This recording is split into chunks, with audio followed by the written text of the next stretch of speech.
श्री राम जय राम जय जय राम। श्री राम जय राम जय जय राम। हरे कृष्ण कृष्ण कृष्ण हरे हरे, हरे कृष्ण कृष्ण कृष्ण हरे हरे। हरे राम राम राम हरे हरे। हरे राम राम राम हरे हरे। हरे कृष्ण कृष्ण कृष्ण हरे हरे। हरे कृष्ण कृष्ण कृष्ण हरे हरे। हरे राम राम राम हरे हरे। हरे राम राम राम हरे हरे। सतगुरु शब्द के दीन जब, सतगुरु शब्द के दीन जब, तब पायो मैं भेद भयो अभेद अखेद, तब मिल्यो शब्द का भेद। भजो भजो मन श्याम श्याम श्याम, भजो भजो मन श्याम श्याम श्याम। तेरा बन जावे सब काम काम काम, तेरा बन जावे सब काम काम काम। हम सब लोग वृंदावन धाम महात्म्य की चर्चा कर रहे हैं। वृंदावन नगर यह साधारण नगर नहीं है, यह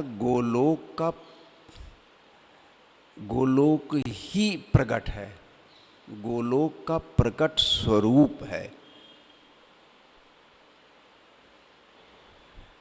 क्योंकि हम स्थूल, हमारी दृष्टि है, स्थूल चीज़ से हम देखते हैं, हर चीज़ स्थूल ही देखते हैं, स्थूल से स्थूल ही दिखाई देता है।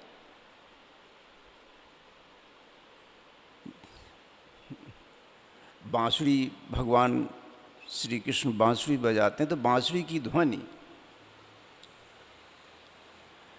आत्मा को परमात्मा की तरफ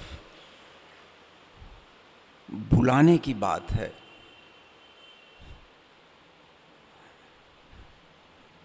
हम लोग तो फिलहाल सूरत शब्द योग में नाम का खुलना, नाम की प्राप्ति हो जाना, यह भगवान श्री कृष्ण की बांसुरी ही है।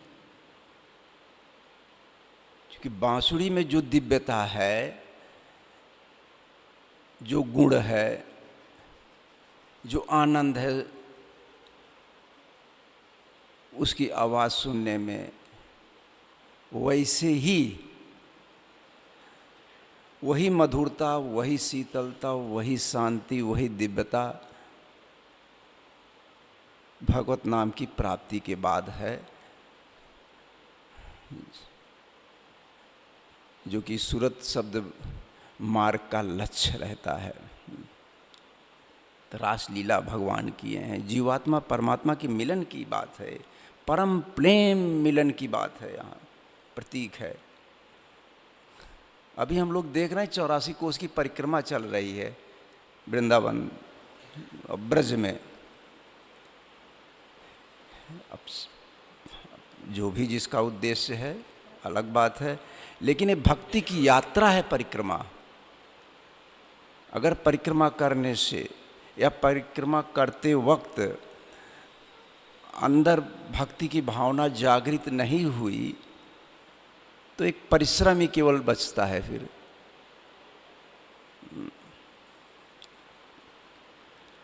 हम सब लोग तो नहीं जा पाए, जो भी गोवर्धन भगवान का दर्शन किए लोग, क्योंकि बिना गोवर्धन के वृंदावन तो अधूरा रहेगा। क्योंकि मुख्य वृंदावन में या ब्रज में यमुना जी, गोवर्धन, दो ही शाश्वत हैं, कभी अप्रगट नहीं हुए, हमेशा प्रकट रहे।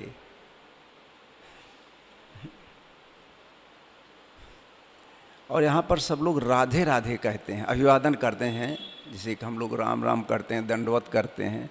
तो राधे राधे केवल अभिवादन नहीं है, केवल चूँकि हम अभिवादन के रूप में लेते हैं अलग बात है। अगर इसको हम चाहें तो साधना के रूप में भी ले सकते हैं। राधे राधे जैसे नमस्कार कर लिए, अगर यहीं तक सीमित है तो उतना फल नहीं मिलेगा, जबकि वही चीज़ सब सेम चीज़ रहेगा। बल्कि राधे कह करके एक साधना समझ लें अगर उसको, कि राधे के नाम की अपने अंदर एक जागृति पैदा हो गई। कोई तो हमको राधे कहा है तो अंदर जागृति पैदा हुई राधा जी के प्रति।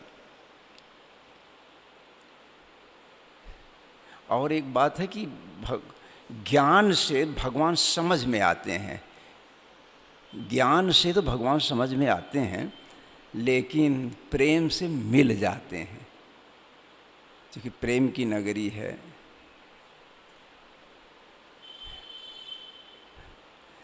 प्रेम के बंधन में भगवान यहाँ बंध जाते हैं। बड़ी चमत्कारों की भूमि है। यहाँ से कोई वापस वैसे अगर नियम से रह ले तो वापस नहीं जाता है। माने कृष्ण भक्ति वापस, माने घर तो जाएगा ही जाएगा, इन संसार में आसक्ति उसकी कम हो जाती है और भगवत प्रेम में डूब जाता है। ये डुबोने की नगरी है।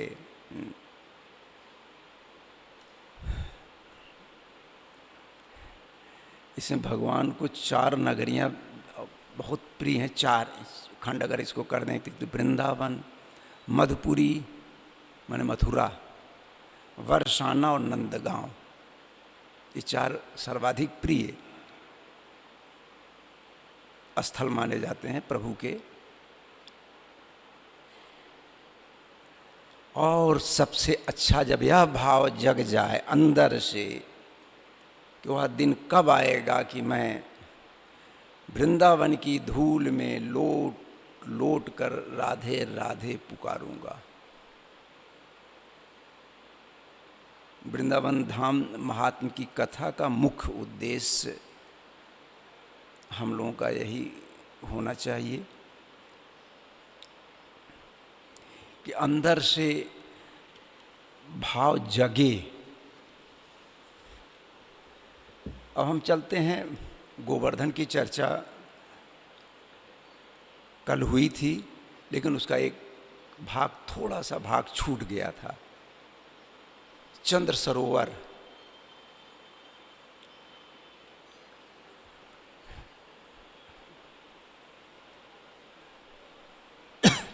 चंद्र सरोवर तो हम जा नहीं पाए, महाराज जी गए थे, हम बात भी नहीं, कब समय नहीं रहा कि उसके बारे में थोड़ा पूछते।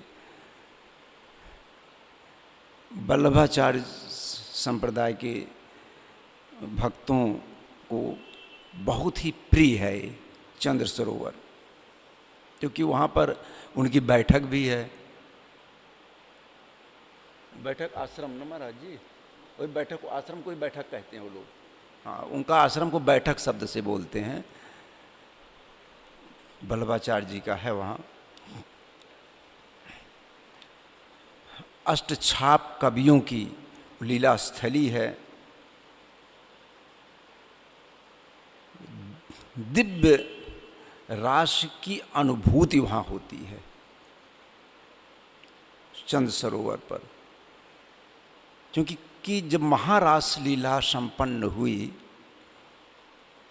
तो कोई चीज़ हो तो उसका गवाह तो होना चाहिए ना, साक्षी। बिना साक्षी के कोई सी चीज़ प्रूव होगी।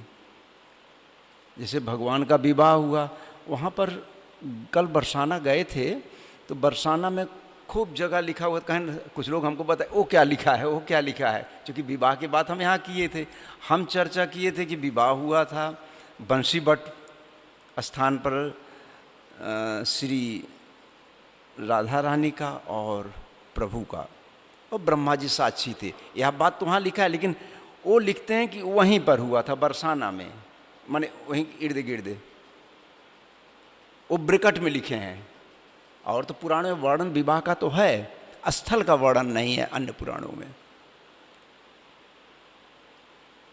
इसलिए लोग अपने मन से, माने अपनी सुविधा अनुसार, क्योंकि हमको लोग टोके कि ये देखिए ना यहाँ ये लिखा है कि ठीक। तो फिलहाल विद्वानों के मत से बंशी भट्ट ही, चूँकि भगवान का सर्वाधिक प्रिय स्थल रहा है, वहाँ पर महारास लीला हुई है, तो इसलिए हम मान के चलते हैं कि वहीं विवाह ही हुआ है। तो उस विवाह का, उस महारास लीला का साक्षी, क्योंकि चंद्रमा की रात्रि में हुआ है महारास लीला संपन्न, शरद पूर्णिमा के दिन, जिस दिन चंद्रमा सर्वाधिक पृथ्वी के नज़दीक आ जाते हैं और खूब बड़ा दिखाई देते हैं। चंद्रमा की साम्राज्य में, उसमें चंद्रमा का ही समय रहता है। तो वे देख करके रुक गए। महारास लीला जैसे देखे वैसे वो रुक गए। कहाँ? चंद्र सरोवर पर स्थिर हो गए, उनकी गति खत्म हो गई। ब्रह्मा जी की एक रात जितनी बड़ी होती उतनी रात बड़ी हो गई, लंबी रात हो गई। महारास लीला ऐसे नहीं हुई। ये हमारे जो दिन रात होते हैं 24 घंटे का, 12 घंटे की मान लीजिए रात हुई, ब्रह्मा जी की रात्रि से जितनी बड़ी हो गई।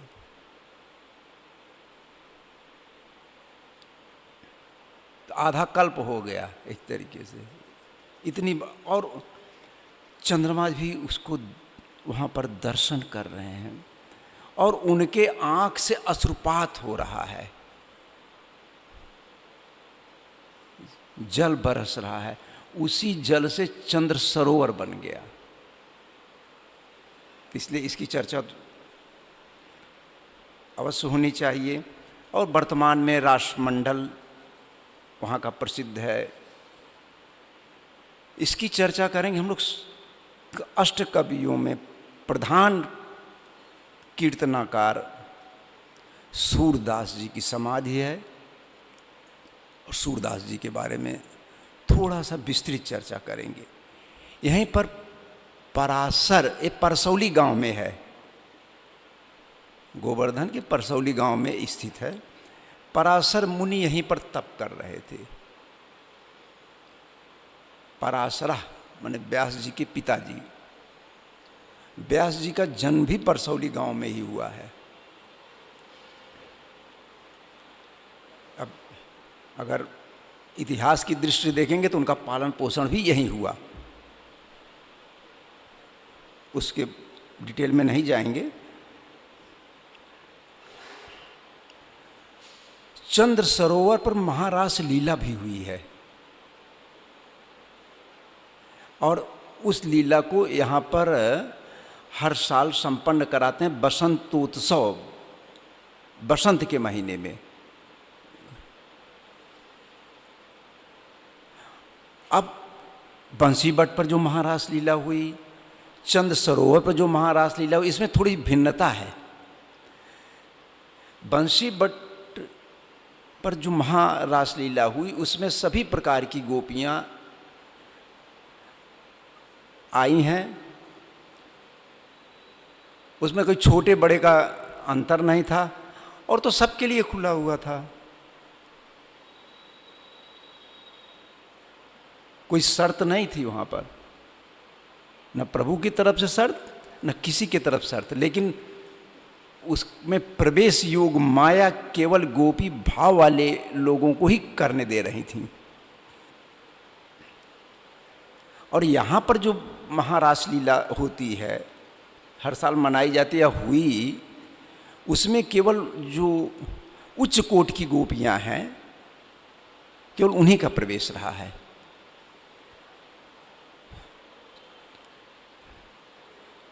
अष्टसखियों में चंद्रावली की कल चर्चा हुई है, तो चंद्रावली के इच्छानुसार, उनकी इच्छा से प्रभु महारास लीला चंद सरोवर पर रचाए।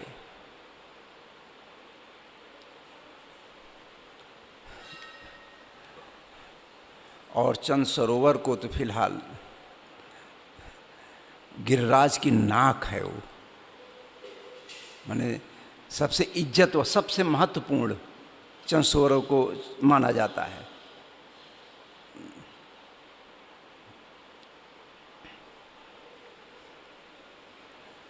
अब सूरसागर की चर्चा करते हैं। अब हम सूरदास जी की। सूरदास जी अस्थायी रूप से परसौली गांव में ही रहते थे, चंद सरोवर के पास ही रहते थे वो, क्योंकि उनको सर्वाधिक प्रिय जगह यह लगी। रहे तो कई जगह, उनको पसंद ही नहीं आया कहीं। सर्वप्रथम गौ घाट पर रहे, वहाँ भी नहीं पसंद आया। जहाँ जहाँ जाए उनको पसंद नहीं आता था, लेकिन परसौली गांव उनको भा गया।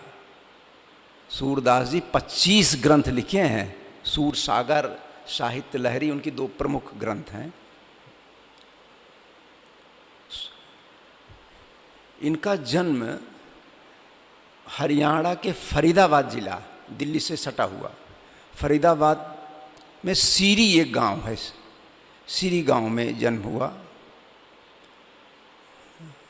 भगवान की कृपा रही कि हमको 2 बार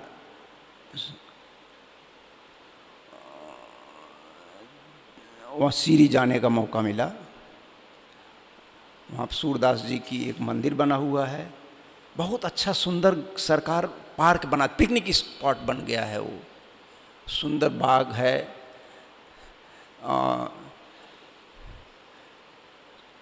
जिम है, मैंने खुला हुआ जिम, उसको थोड़ा दूसरा बोलते हैं, स्पोर्ट्स जिम। तो स्पोर्ट्स जिम वहाँ पर है, तो थोड़ा हम लोग भी ऐसे ऐसे कर रखे ले खुशी के लिए। तालाब है, यह सब तो आज भी है। और टूरिस्ट आते हैं दर्शन के लिए वहाँ पर। पैदा हुए, बड़ा घर में प्रकाश छा गया सूरदास जी के पैदा होते ही। लोग अचंभित हो गए कि प्रकाश कहाँ से हुआ। कुछ देर तक प्रकाश रहा, उसके बाद प्रकाश खत्म हो गया। घर में बड़ा खुशी हुई कि बहुत अद्भुत बालक का जन्म हुआ। तुरंत दुखी हो गए, क्योंकि बालक तो सूर पैदा हुआ, वो तो जन्मांध थे। खुशी दुखी तुरंत साथ साथ। और लोग तो थोड़ा बहुत तो कम दुखी रहे। उनके पिताजी बहुत दुखी हो गए। लालन पालन हुआ, बड़े हो गए, लेकिन उपेक्षित भाव से लोग उनको देखते थे। कम से कम उनके पिताजी तो उपेक्षित भाव से देखते थे। माँ है, माँ तो जैसा भी हो, उसका बच्चा तो लाडला ही है, प्यारा ही है।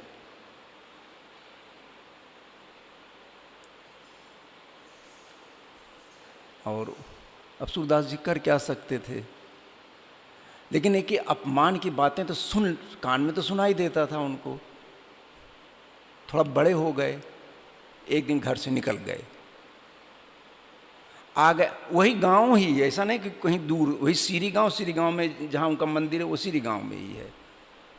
अरे वॉकिंग डिस्टेंस पैदल जाने का है। आ गए, घर छोड़ दिए। घर वाले तो चाहते ही थे कि भाग जाए, तो किसी लायक नहीं है ना ये, फालतू गरीब भी थे, फालतू इसको खिलाना पड़ रहा है। एक पीपल का पेड़, अभी पीपल का पेड़ है, पीपल का पेड़ के नीचे बैठ गए वो और भगवत भजन करने लगे। कुछ न कुछ लोग तो आ ही जाते हैं, तो बातचीत में वो कुछ न कुछ बोल देते थे कि आपका काम हो जाए। तो लोग कहने लगे कि शकुन विचारने लगे, जैसे कोई जन्म से सिद्ध संत थे वो, ऐसा नहीं कि उनको सिद्ध होना पड़ा साधना की वजह से, ऐसा नहीं था उनके लिए। तो एक जमींदार साहब की गाय खो गई, लोग कहे कि अरे वो जो सूर है वो शकुन बताता है, माने भविष्य बताता है। तो गए तो बताए कि आपकी गाय ऐसे ऐसे इस जगह है, और गए वहाँ गाय मिल गई। अब बड़ा प्रचार हुआ इनका, बड़ा आदमी हाथ रख दिया, बड़े आदमी की बात हो गई, अब वहाँ तो प्रचार और स्वाभाविक रूप से बड़ा हो जाएगा। और लोग खूब आने लगे, भजन कम शकुन ज़्यादा। जिस चीज़ के लिए घर से निकले तो काम खत्म, क्योंकि भीड़ लगी रहती थी शकुन वालों की। मैंने ज्योतिषी का काम जैसे स्टार्ट कर दिए अब तो। लेकिन फिर उनके मन में खटका कि हम इसलिए तो घर को तो त्यागे नहीं थे कि हमारा बड़ा नाम हो।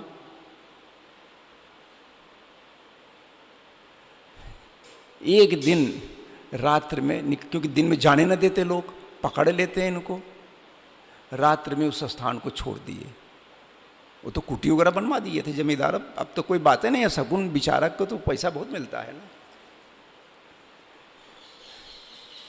छोड़ दिए और सीधे आ गए वृंदावन, मथुरा पहले आए, मथुरा गौ घाट पर। उसी समय प्रभु वल्लभाचार्य जी अड़ैल से, माने प्रयागराज से, अड़ैल से वृंदावन धाम दर्शन के लिए आए थे।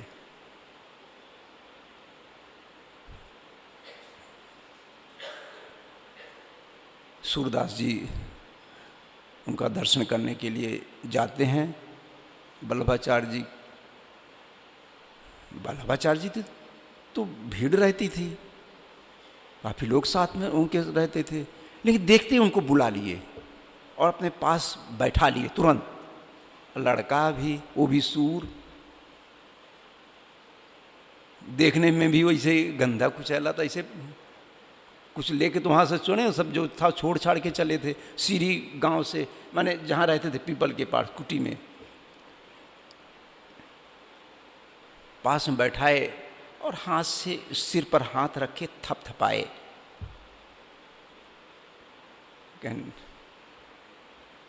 क्या चाहते हो बेटे?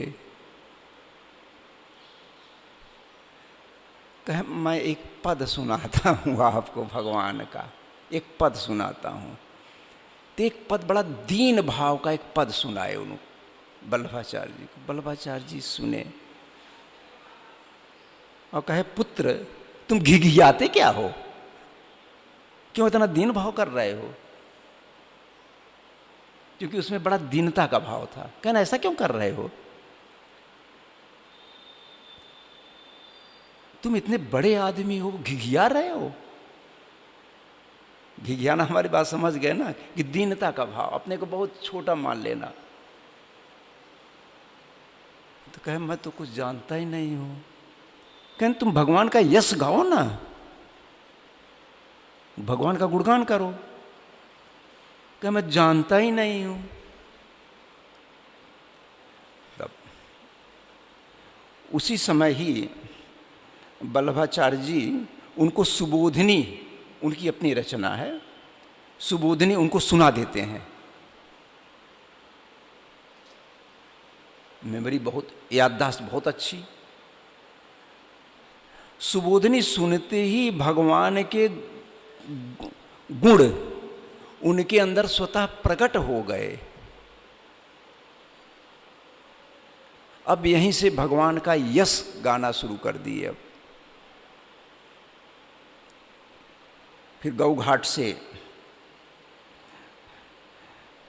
आ जाते हैं श्रीनाथ जी के मंदिर। वल्लभाचार्य जी आए, उन्हीं के साथ ये भी चल रहे हैं। पहुंचते ही माने उनके बड़े बड़े शिष्य, पुराने शिष्य, लेकिन श्रीनाथ मंदिर के प्रधान कीर्तनाकार इनको तुरंत घोषित कर दिए। वल्लभाचार्य जी तो बहुत बड़े संत, प्रभु की श्रेणी में। अब सब लोग एक्सेप्ट करना था, सभी को स्वीकार करना था उनकी बात को। तो प्रतिदिन प्रभु को, श्रीनाथ जी को एक पद सुनाते थे, और वो नया पद रहता था, पुराना नहीं रहता था, उनकी अपनी रचना के हिसाब से, और अन्य लोग उसको लिख लेते थे। वही उनके इस तरीके से होते होते 25 ग्रंथ हो गए।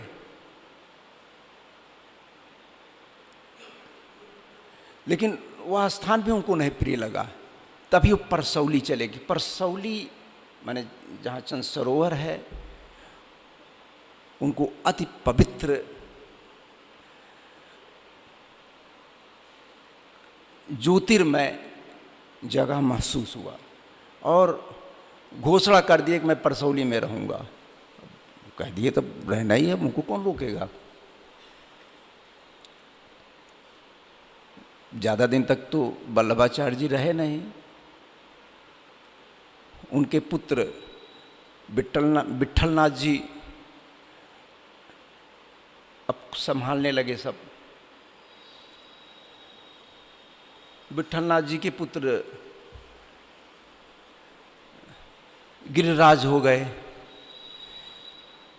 ये जाते थे मंदिर में,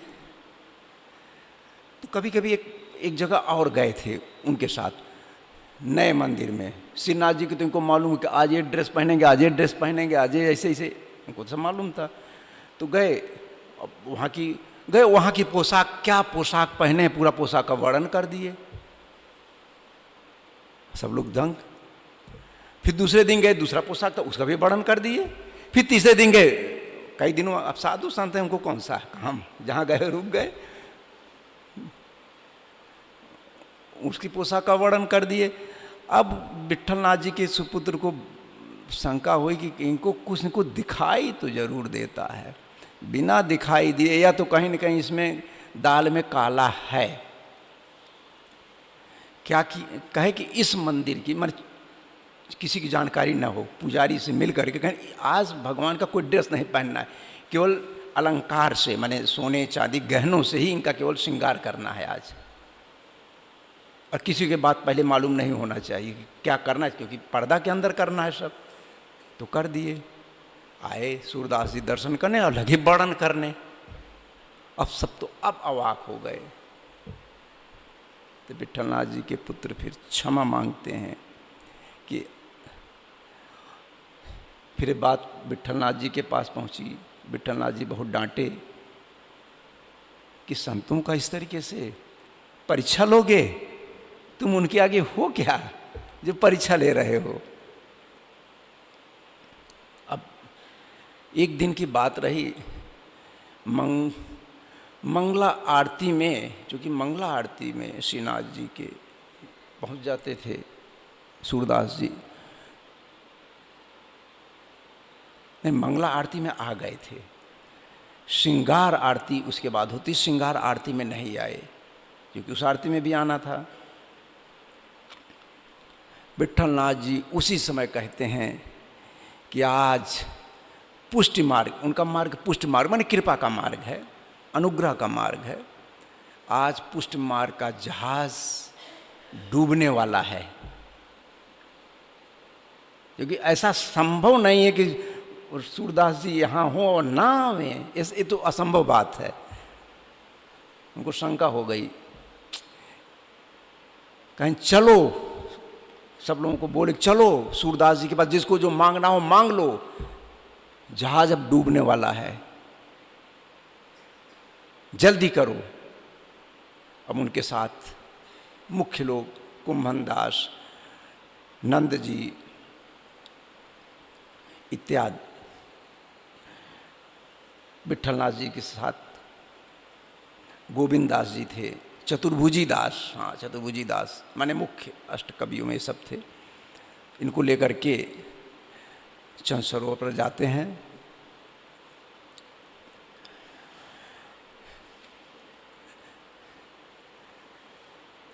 इसके पहले इसको थोड़ा सा ड्रॉप कर दें। इनकी ख्यात अकबर, सम्राट अकबर तक पहुंच गई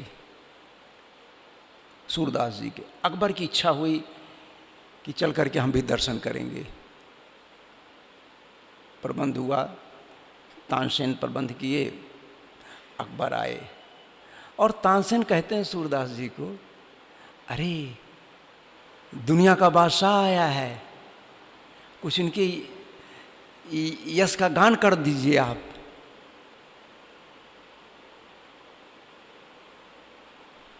स्टार्ट, आरंभ यहां से करिए। भाई सम्राट बैठे हैं, तानसेन बैठे हैं, गान करना ही है। गान आरंभ किए प्रभु का। अकबर का कोई नामो निशान नहीं उसमें। अकबर बहुत प्रभावित हुआ। एक तो कोई डर नहीं, कोई आर्डर का, भाई उसमें तो राजतंत्र रहा है, उसका मुख से बोलना ही, वो तो अनपढ़ था ही अकबर, वैसे भी उसे मुख से बोलना ही उसकी आज्ञा हो जाती थी, वो राजाज्ञा लिख उठती थी वही। और सब लोग तो जो भी कभी जाते थे सब तो चापलूस होते थे ना, उन्हीं की चापलूसी करेंगे तो कुछ न कुछ तो मिलेगा ही। ऐसा तो कुछ लेना देना नहीं था सूरदास जी को। बहुत प्रसन्न हुआ, उनके चरणों पर गिर गया।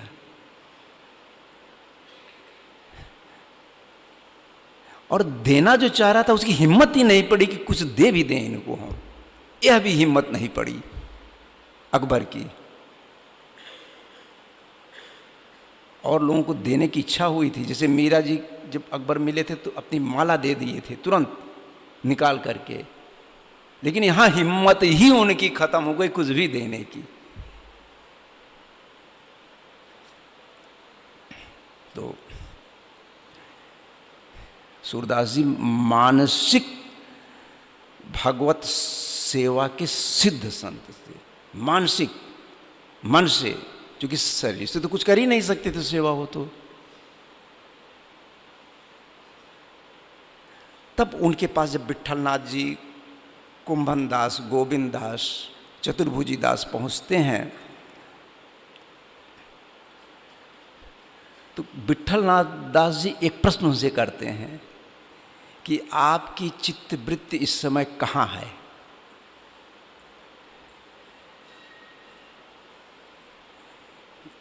कहते हैं तो मेरी तो चित्तवृत्ति आप लोगों से बातचीत करते समय भी हमारे अपने प्रभु में ही है।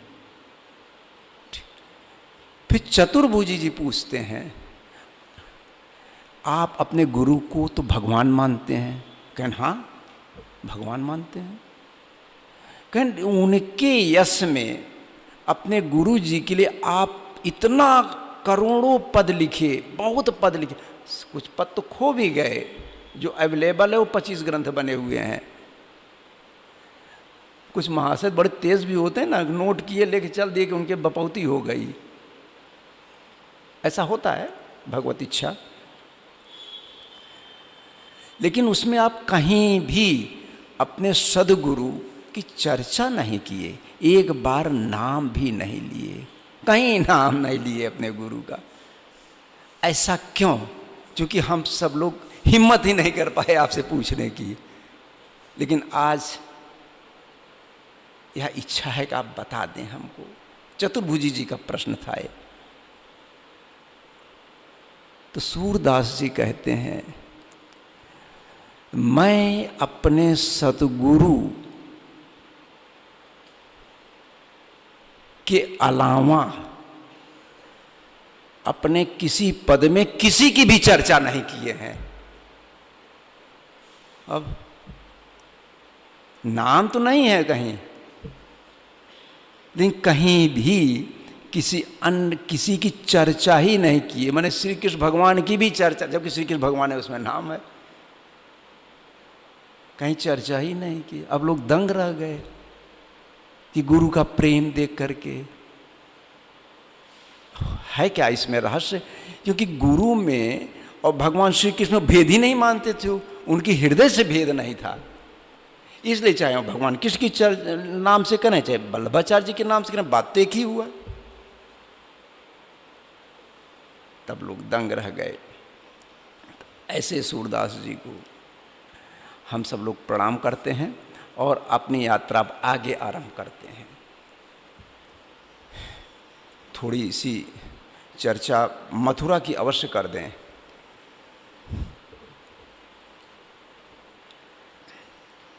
प्रभु का जन्म स्थान है। पीछे हल्की सी चर्चा हुई थी, सप्तपुरियों में मथुरा एक पुरी है। सात से अयोध्या, काशी, मथुरा, कांची, उधर नहीं जाएंगे ज़्यादा हम। मधुदानव द्वारा स्थापित नगरी रही है। फिर लवणासुर, उसका पुत्र राजा हुआ। लवणासुर को शत्रुघ्न मारे। उसके बाद सूरसेन, शत्रुघ्न जी के सुपुत्र, यहाँ के राजा घोषित हुए। यहीं पर कंस के कारागार में प्रभु का प्राकट्य हुआ था। यह ब्रजभूमि का हृदय कहलाता है मथुरा। प्राकट्य स्थान है, अति पवित्र स्थान माना जाता है। और वह गर्भगृह, वह कारागार आज भी श्री कृष्ण जन्मभूमि के रूप में पूजित है, पूजनीय है। कारागार है, उसमें केशव मंदिर है, भागवत भवन है। यह मंदिर, यहाँ पर सबसे पहली बार प्रभु के पौत्र ब्रजनाभ द्वारा बनाया गया था, केशव देव के नाम से। इस मंदिर का नाम पुराना केशव देव ही रहा है, लेकिन एक ही ऑन पेपर कटरा के नाम से पहले जाना जाता था। हम भी पहले आए थे तो कटरा जानते थे, और कटरा लिखा भी रहता था कई जगह। लेकिन अब तो फिलहाल अब केशव देव के नाम से हो गया, नाम चेंज हुआ। कई बार मंदिर बने, कई बार विध्वंस हुए। अंतिम में जो बातें आई, गजनवी लूटा, 20 दिन तक मथुरा को लूटा। बड़ी मथुरा धनाढ्य नगरी थी। 100 ऊँटों पर लाद करके सामान ले गया था। अंतिम में जो कुछ बचा खुचा था, सिकंदर लोदी पूरा का पूरा समाप्त कर दिया था। फिर ओरछा नरेश, वीर सिंह बुंदेला, जो कल चर्चा हुई थी, बरसाना के मंदिर को जो बनाए हैं लाल पत्थर से, वही वीर सिंह बुंदेला केशव देव जी का मंदिर बनाए। वीर सिंह बुंदेला जहांगीर के समय के थे।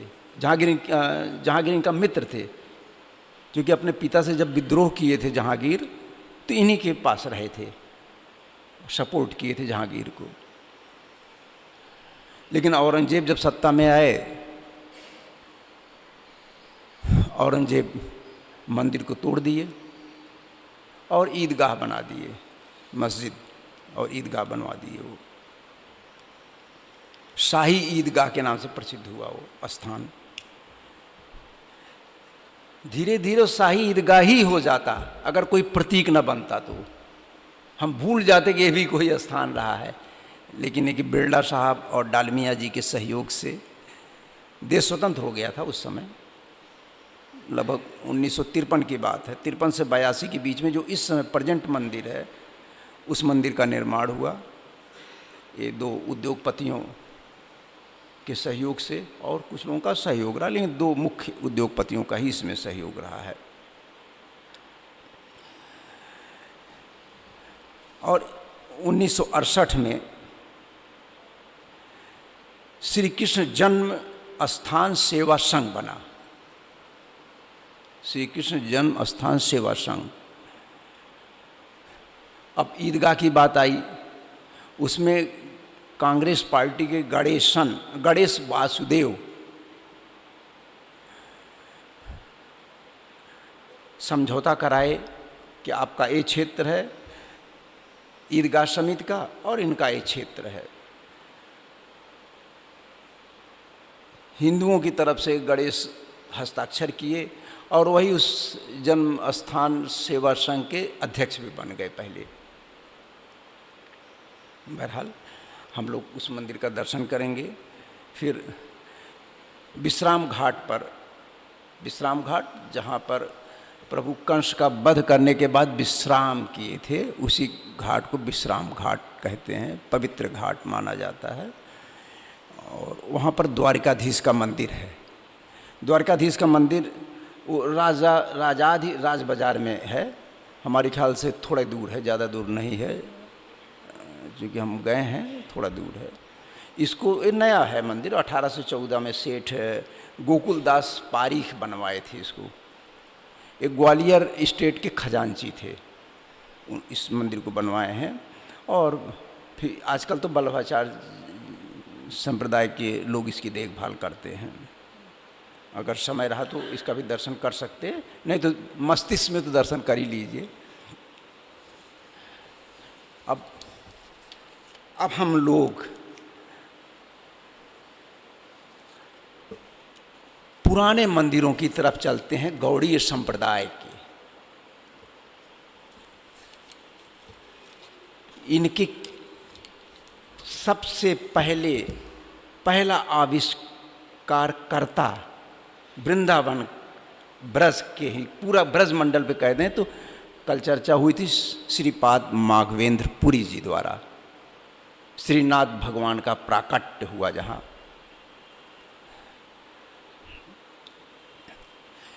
फिर चैतन्य महाप्रभु से, वो तो बहुत पुराने थे, चैतन्य महाप्रभु के गुरु रहे हैं। लोकनाथ गोस्वामी, इनकी चर्चा कर लेते हैं। इनके मंदिर का नाम है राधा विनोद मंदिर। ये चैतन्य महाप्रभु के सहपाठी तो मित्र भी रहे हैं लोकनाथ।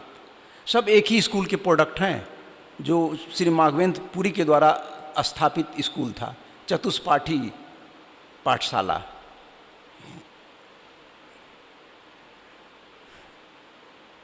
अब लोकनाथ अब सब बड़े लर्नेड लोग रहे हैं, विद्वान, और साथ साथ भक्ति भावना से भरे हुए।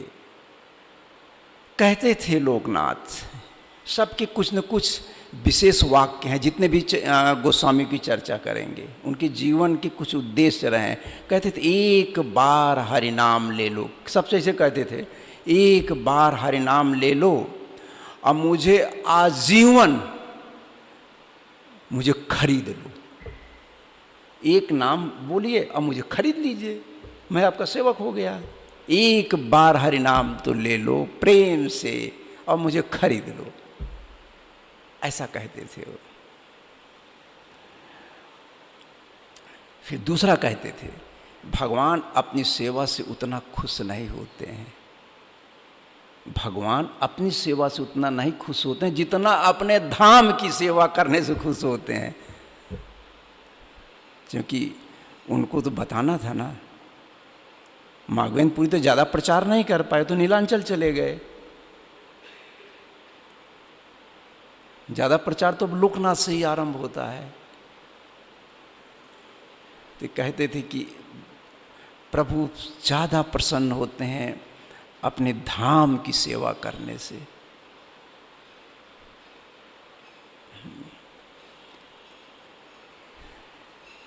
धाम प्रभु से भी बड़ा समझते थे वो, इतना महत्वपूर्ण है धाम।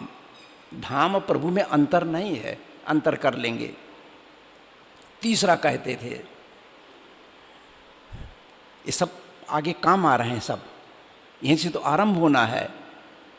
ये जो आज वृंदावन की चमत्कार देख रहे हैं, कितनी भीड़, कितने लोग दर्शन के लिए लालायित हैं कि हिम्मत हार जा रही है।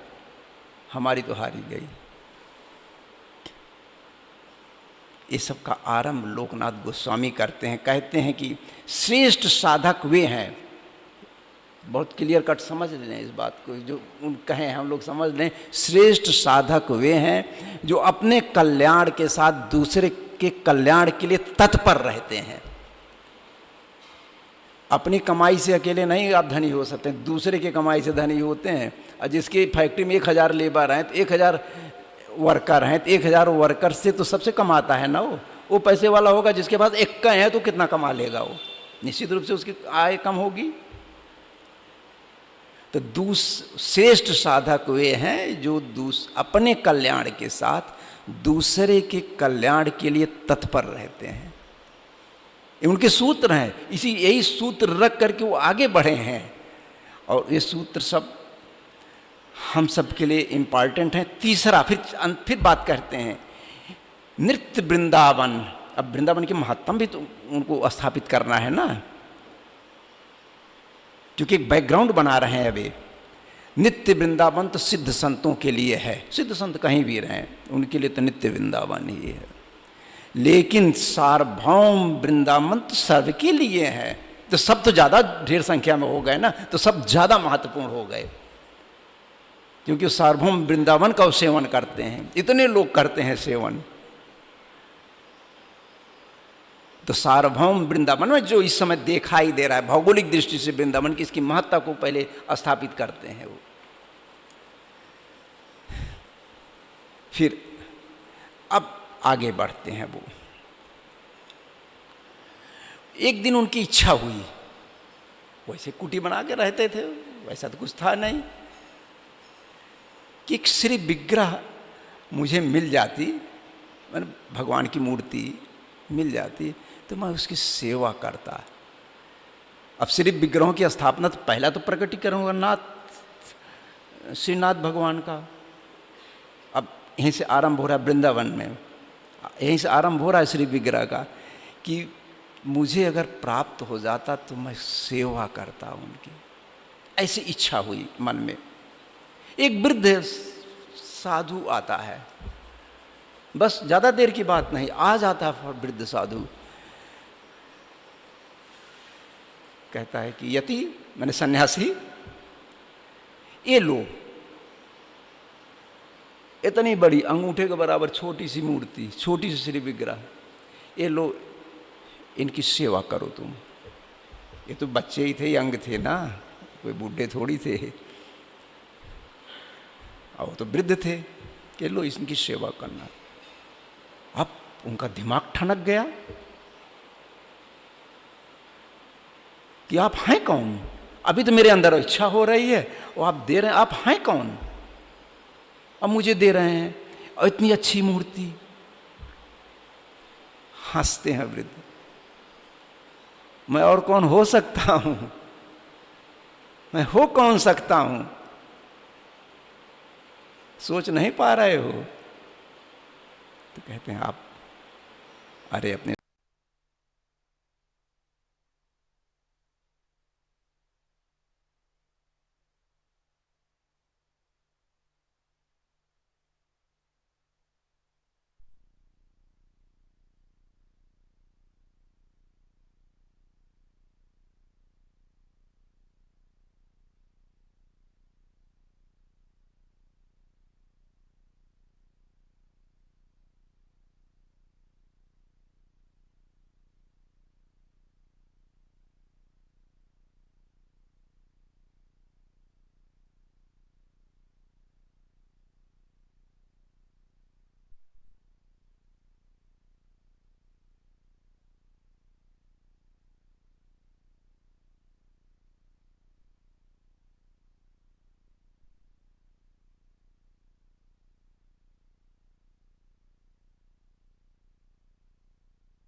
और नरोत्तम जी ठान लिए थे कि मुझे इन्हीं को गुरु बनाना है।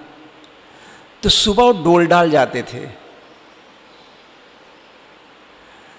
डोल डाल किसी स्थान पर करते थे तो एक ऐसा लकड़ी रखे थे, उस डोल डाल को साफ कर हटा देते थे और वो उसको लीप पोत करके फिर साफ सुफ कर देते थे, फिर जाते थे वो। इस तरीके से 1 साल तक मेहतर का काम किए। राजकुमार नरोत्तम 1 साल तक मेहतर का काम किए लोकनाथ गोस्वामी की। लोकनाथ गोस्वामी समझ नहीं पा रहे हैं कि ऐसी कौन आदमी है जो इस तरीके से मुझे मेरी सेवा कर रहा है। लेकिन जो भी सोचते थे पकड़ नहीं पाते थे, उस आदमी को जान ही नहीं पाते थे। एक दिन इस तरीके से कुछ किए और देख लिए कि नरोत्तम ही इस कार्य को कर रहे हैं, दूसरा कोई नहीं है। आँख में आँख मिल गई, नरोत्तम दंडवत किए और कहते हैं लोकनाथ जी कि तुमने अपनी सेवा से, अपनी भक्ति भावना से मेरी प्रतिज्ञा को तोड़ डाले। एक ही शिष्य बना लिए उनको। वो भी बहुत गजब के थे नरोत्तम, बड़े विद्वान, ऐसा नहीं कि अनपढ़ थे वो। फिर उनको ठाकुर की पदवी मिली, तो उनका नाम है नरोत्तम ठाकुर की पदवी मिली है। यहीं से अब लोकनाथ गोस्वामी से आरंभ करते हैं हम लोग। अब आगे चलते हैं। अब तेजी से अब प्रचार होता है वृंदावन धाम का सनातन गोस्वामी से। 6 गोस्वामियों में 3 तो एक ही घर के, सनातन गोस्वामी, रूप गोस्वामी, जीव गोस्वामी। जीव गोस्वामी, सनातन गोस्वामी 3 भाई, सनातन, रूप और बल्लभ। इनके पहले के नाम थे अमरदेव, संतोष देव, संतोष देव में रूप गोस्वामी, अमरदेव सनातन गोस्वामी और बल्लभ गोस्वामी का नाम अनुपम था। अनुपम गंगा जी स्नान कर रहे थे, उस गंगा जी में गंगा जी का लाभ मिल गया उनको। फिर जीव गोस्वामी उसके बाद साधु हो गए, सन्यासी हो गए। अब बात करते हैं सनातन गोस्वामी की। इनका प्रसिद्ध मंदिर मदन मोहन का मंदिर है, आदित्य टीला पर बना हुआ, थोड़ा ऊंचाई पर है, सब लोग नहीं चढ़ सकते हैं, ऊंची ऊंची सीढ़ियां हैं। यह बादशाह हुसैन के प्रधानमंत्री थे,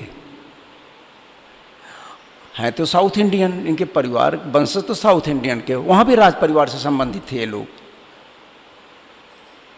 चूँकि इतना उच्च कोटि की पढ़ाई थी, कई भाषाओं के ज्ञाता थे, जब बादशाह हुसैन से परिचय हुआ तो बादशाह हुसैन इनको अपने पास रखा और धीरे धीरे प्रधानमंत्री बनाया और रूप गोस्वामी को दरवीश खास माने राजस्व मंत्री बनाया।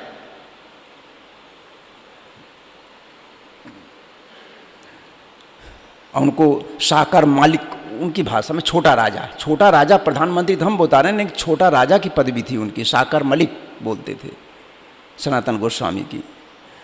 और जहाँ ये लोग रहते थे, रामकेल ग्राम उसके नाम का है, वहाँ पर पूरा वृंदावन, पैसे की तो कोई कमी थी नहीं, अरे छोटे राजा हैं ना, उनको कौन सा सोचना है।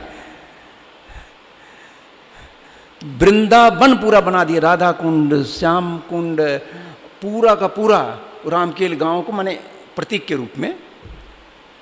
वहाँ तो रहते थे पूरा का पूरा मुसलमानी वेशभूषा में, उस तरीके से बातचीत करना दरबार में, बिल्कुल वेशभूषा सब कुछ। यहाँ आते थे पूरा का पूरा सनातनी हो जाते थे, फिर वृंदावन जैसे महसूस करने लगते थे यहाँ पर। इस तरीके से दोनों भाई रहते थे, परिवार रहता था ऐसे ही। संक्षेप में चलेंगे, इनकी बहुत बड़ी कथा है। चैतन्य महाप्रभु का दर्शन होता है, चैतन्य महाप्रभु इनके गांव आते हैं और ये लोग इच्छा करते हैं कि आप मुझे अपने शरण में ले लें। वहाँ पर इनका नामांकन, नाम चेंज होता है दोनों भाइयों का। जीव गोस्वामी तो बहुत छोटे रहे होंगे, और तीनों भाइयों का, क्योंकि अनुपम का नाम वल्लभ रखा गया था, तब चेंज हुआ। और कहे कि एक समय आएगा, मेरी आज्ञा होगी, तब आप लोग गृह त्याग करिएगा। समय का इंतजार करना पड़ा। अब ऐसे संत लोग ऐसे नहीं कि आकर के मुंह से बोलेंगे, आज्ञा होगी, मैं अंदर से होगी, सब कुछ हुई अंदर से हुई। ऐसा नहीं कि बाहर से आकर के चैतन्य महाप्रभु आकर बताएं कि अब सन्यासी हो जाओ। प्रबल इच्छा जागृत हुई सन्यास लेने की, बोझ लगने लगा। अब धीरे धीरे बात तो खुलेगी खुलेगी, बादशाह तक पहुंच गई। बीमारी का बहाना बना बना के कई कई दिन घर पे पड़े रहते थे। और छोटा राजा ही घर पे पड़ा हो तो राजा को तो बहुत सारा काम अब देखना पड़ेगा ना। अब इस कथा को फिर आगे समय मिलेगा तो किया जाएगा। श्री राम जय जय राम, जय राम जय जय राम। श्री राम जय जय राम, श्री राम जय जय राम। आगे का कार्यक्रम महाराज जी द्वारा।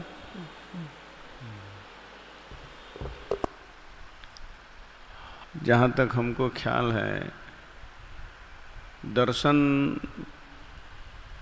मोटा मोटा तौर पर